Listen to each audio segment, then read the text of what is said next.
Olá, sou a professora Estela, professora de Educação Física, e para o 8º ano hoje a gente vai ver um pouquinho sobre as práticas de aventuras na natureza, né? O que significa isso? É uma modalidade? É uma classificação? Como é que a gente contempla alguns esportes dentro dessa classificação, né? Então a gente vai ver um pouquinho sobre as práticas de aventura na natureza, quais são esses esportes, os conceitos. A gente vai ver no final um videozinho e a gente vai exercitar um pouco. Então vamos começar a nossa aula de hoje. Esportes de aventura. Esportes por si só já são bem interessantes e gratificantes, né? Esportes de aventura podem ser ainda mais fabulosos. De acordo com sites e blogs especializados, os esportes de aventuras na natureza são definidos como aqueles que envolvem um nível muito maior de riscos físicos, né? Que podem estar relacionados à velocidade, altura ou outros elementos. É justamente por causa desses riscos que os esportes de aventura são bem mais emocionantes do que esportes comuns, como basquete, corrida e entre outros. Além disso, exigem muito mais do corpo e do emocional do indivíduo, né? E a gente pode ver que muitas vezes esses esportes envolvem situações extremas em termos físicos e emocionais. Essa modalidade de esportes estimula fortemente a produção de certos tipos de hormônios, como serotonina e endorfina, né? Não é para qualquer pessoa, né? Em certo sentido, que pode praticar o esporte de aventura. Devido ao alto grau de exigência física e mental, demanda-se um elevado grau de preparo a fim de que possa dar conta de toda a atividade. Então, como vocês podem entender um pouco mais dessa modalidade, a gente vê que é de alto nível de risco.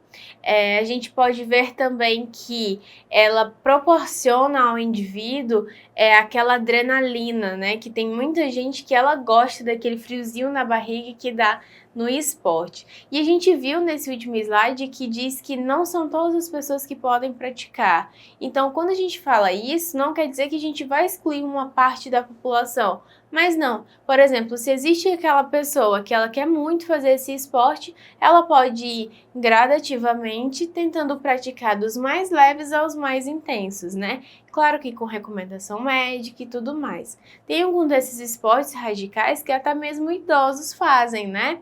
Por exemplo, nós temos o parkour, que ele é um esporte que a gente imagina que somente pessoas, atletas treinados, jovens podem praticar, mas não, existe o parkour tanto para crianças quanto para idosos, né? E a gente vai continuar. Os esportes de aventura devem ser praticados ao ar livre, a céu aberto, né? Há basicamente duas categorias diferentes de esportes de aventura. Nós temos os esportes de aventura na natureza, que são, como o próprio nome diz, né? Executados em ambientes naturais, na natureza e sob a influência de intempéries naturais, como sol, chuva e vento. E nós temos os esportes radicais urbanos, que são praticados nos ambientes urbanos ou ainda em ambientes ou lugares fechados, né? E a gente vai falar um pouquinho da história. A partir da segunda metade do século XX, os esportes de aventura foram ganhando espaço, né? Mas principalmente a partir da década de 1980, que eles tomaram a forma mais sólida e se popularizaram, né? Eles são encarados como verdadeiro contraponto ao mundo do trabalho, sobretudo urbano, né? São mais do que um lazer, são uma espécie de válvula de escape tão necessária à realidade moderna.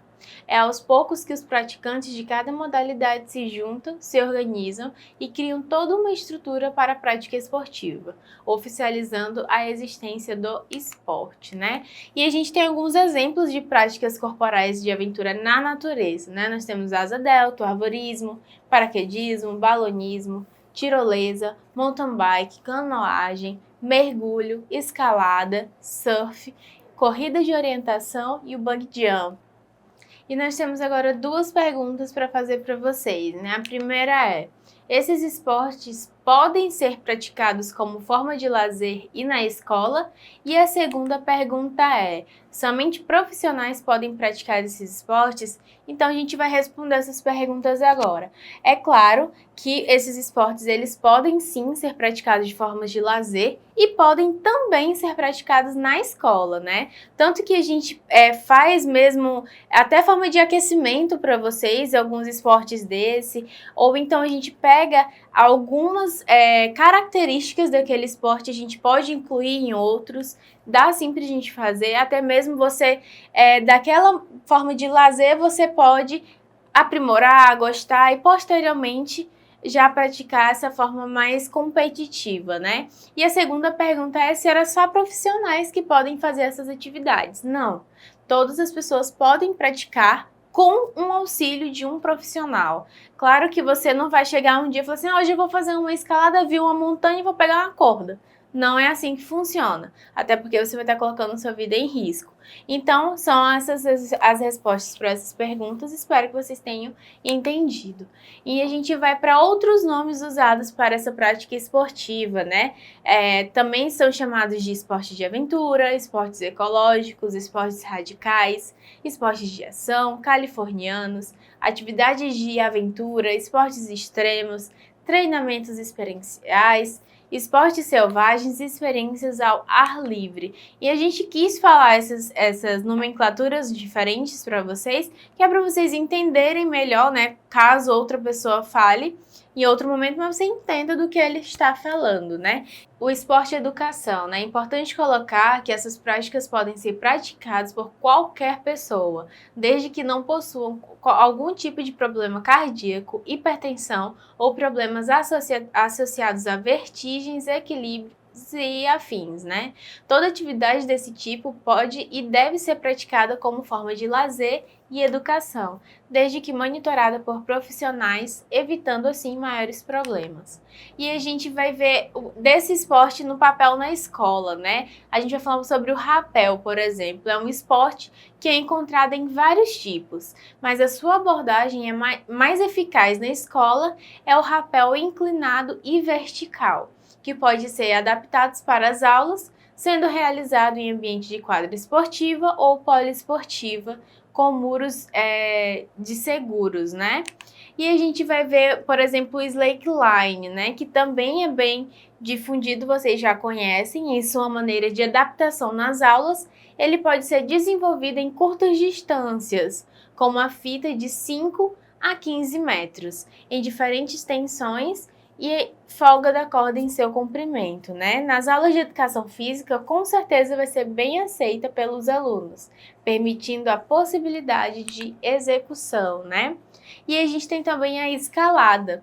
As possibilidades concretas de realização para o esporte das escaladas nas escolas explora os termos e conceitos dessa prática, que pode ser desenvolvida em muros que possuem agarras, árvores, brinquedos e parques ou praças que permitam a aplicação dessa técnica da escalada.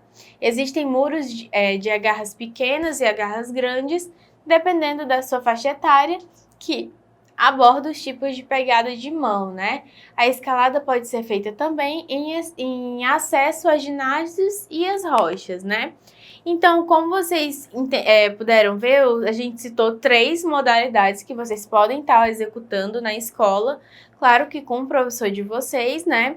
E é bem interessante que tudo pode ser modificado e adaptado, certo? Então, todas as pessoas podem praticar.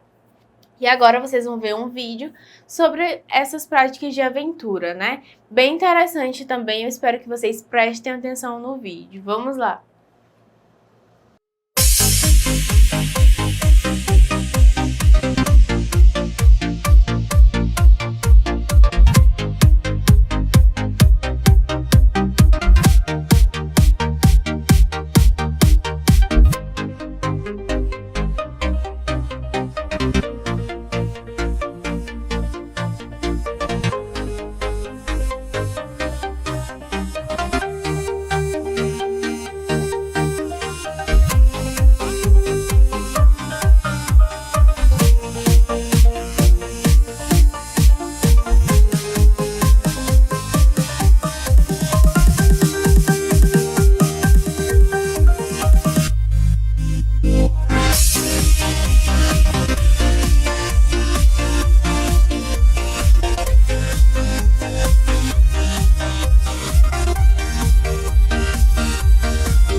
Então, muito interessante, né? A gente vê um vídeo desse, a gente até se empolga, mas também não é tão fácil assim quanto parece, né?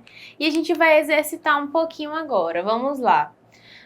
Vocês vão responder em casa essas perguntas. Primeira, quais as práticas corporais de aventura que você conhece, né? Você vai marcar aí embaixo. Segundo, pesquise e escreva alguns outros esportes de aventura.